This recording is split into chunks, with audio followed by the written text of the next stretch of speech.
વડોદરા શહેરના સુશેન રોડ ઉપર વડોદરા મહાનગરપાલિકા દ્વારા ઝાડ કાપવાની કામગીરી હાથ ધરવામાં આવી હતી। આ કામગીરી દરમિયાન એક ઇલેક્ટ્રિક થાંભલો વાહન ચાલક ઉપર પડતા વાહન ચાલકનો આબાદ બચાવ થયો હતો।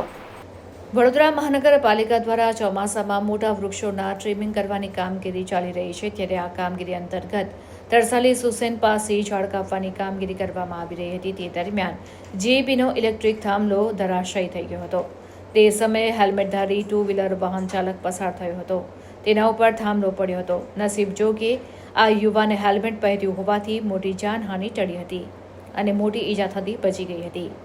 જીબી દ્વારા રોડ બંધ કરવામાં આવ્યો ન હતો। થાંભલો પડતા ટ્રાફિક જામના દ્રશ્યો પણ સર્જાયા હતા અને સ્થાનિક નગરસેવક ઘટના સ્થળ ઉપર દોડી આવ્યા હતા।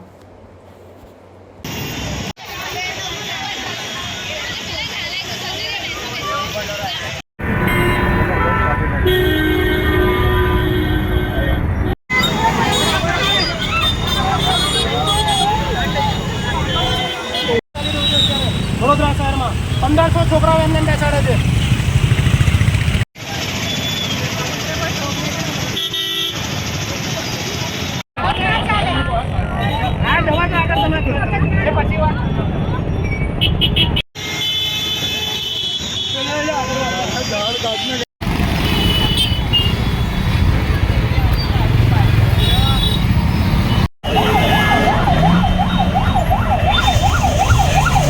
જે ભવન સ્કૂલથી સુસન સર્કલ પર જે ડિવાઈડર આવ્યું છે, આપણે જગદીશ ફરસાન કંપનીને ડિવાઈડર મેન્ટેન કરવા આપેલું કામ છે એક કોર્પોરેશને, પણ આજે એને જે ટ્રીમિંગનો કાર્યક્રમ રાખ્યો એ કોઈ અધિકારીને જાણ નથી। મેં અધિકારીને પૂછી લીધું છે કોર્પોરેશનના। આજે હું એની ભૂલ કહું છું કે એને ટ્રીમિંગ કરી છે। તમે જુઓ રોડ પર એમને બધું કટિંગ નાખીને જતો રહ્યો છે। આજે કોઈક જાનહાનિ થાત તો કોના સિરે આ નાખત આપણે? એમ તો બન્યું નથી, ભગવાન સાથે હોય છે હંમેશા। પણ હું તો એનો વાક કરું છું કે જગદીશે જે કામ કૃત્ય કર્યું છે આજે વડોદરા શહેરમાં એ ચલાવવા લેવામાં આવે નહીં, અને આજે અમે સ્ટ્રિક્ટલી એને નોટિસ કાં તો જે બી કાર્યવાહી કોર્પોરેશનના માધ્યમથી થશે એ અમે આજે કરવાના છે। સામે ફોનિક સ્કૂલ આવી છે, નાના છોકરાઓ છૂટતા ટાઈમે બહુ ટ્રાફિક જામ થાય છે। ફોનિક સ્કૂલ જે આવી છે એમાં 1000થી 1500 છોકરાઓ છે। આજે સ્કૂલની જવાબદારી છે કે સ્કૂલમાં એક તો પાર્કિંગ નથી એટલે છોકરાઓની વેન સામે ઊભી રહે છે। બિચારાઓ ભૂલકાઓ રોડ ક્રોસ કરીને જામે જાય છે। એટલે કાલ ઉઠીને અત્યારનો ઠીક છે વાત, કોઈ બી દિવસે આની જાનહાનિ થશે તો જવાબદારી કોની? ફિનિક્સ ક્લાસની જ રહેશે। અને મેં એને અડધો કલાક પહેલાં ફોન કરેલો છે કે તારો કોઈ બી કર્મચારી કે સ્ટાફ અત્યાર સુધી આવ્યો નથી। છોકરાઓને અમે જાતે અધિકારીને અમે જાતે ભેગા થઈને રોડ ક્રોસ કરે છે। એ લોકોની ગાડીવાળા બી એટલા જાડી ચામડી કે રોડ પર ગાડી મૂકીને જતા રહે છે, જેથી કરીને આજે ટ્રાફિકની ખૂબ જ સમસ્યા થઈ છે। એટલે હું પોલીસ કમિશનર સાહેબનું આ વિશે ખૂબ જ ગંભીરતાપૂર્વક ધ્યાન દોરવાનો છું।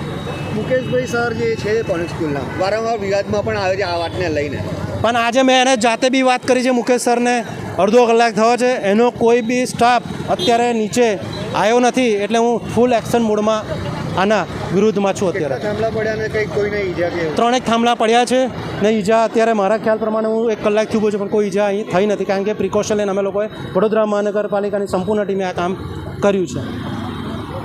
અત્યારે સુસનથી 3 રસ્તા પોલીસ ચોકી સુધીના રોડ પર જે પેટ્રોલ પંપ આવેલું છે, ફિનિશ સ્કૂલ છે, ઓક્ઝિલિયમ સ્કૂલ છે, એની સામે ઝાડ ટ્રીમિંગનું કામ ચાલી રહ્યું છે। તે કામ તંદનની જોખમભર્યું કામ છે। કોઈ ટ્રાફિકને રોકીને કે ટ્રાફિકને આ લોકો ડાયવર્ટ કરીને કામ નથી કરતા, ચાલુ ટ્રાફિકે કામ કરી રહ્યા છે। સદનસીબે સુસન પાસે પહેલો થાંભલો પડ્યો, એક માણસને માથા પડ્યો, ટુ વ્હીલર પર હેલ્મેટ પહેરેલું હતું, બિચારો બચી ગયો।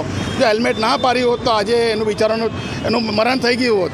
બીજું કે અહીંયા આજુબાજુ સ્કૂલો આવેલી છે, સ્કૂલો બિન પરવાનગી વગરની ગાડી સ્કૂલો છે, ખાસ કરીને ફિનિશ સ્કૂલ, એમની પાસે કોઈ પણ જાતનું લાયસન્સ નથી, પાર્કિંગની જગ્યા નથી, રમતગમત માટે કોઈ સાધન નથી, કોઈ ગ્રાઉન્ડ નથી એ લોકો પાસે।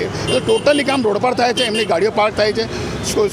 સ્કૂલમાં લેવા જવા માટે જે વેનો આવે છે, બસો આવે છે, સ્કૂલ પર પાર્ક કરે છે। અહીં પેટ્રોલ પંપ છે, એ બી હેરાન થઈ રહ્યા છે। તો અગાઉ બી તમારા માધ્યમથી કીધેલું છે કે સ્કૂલને પરવાનગી ના આપવી જોઈએ, આથી સ્કૂલ હટવી જોઈએ। બીજું કે આ જે ઝાડ ટ્રીમિંગનું કામ છે તે કામ 14 જૂન પહેલાં સરકારી કાયદા પ્રમાણે થવું જોઈએ। ખાડા રસ્તા જેટલા છે ટોટલ આ લોકો 2 થાંભલા ઉતારી લીધા છે, 3 થાંભલા પડ્યા છે, જેનાથી નાગરિકો સહેજ બચી ગયા છે। એક બિચારો નસીબે બચી ગયું છે, પણ આજ કોઈ જાનહાનિ થાય એનો જવાબદાર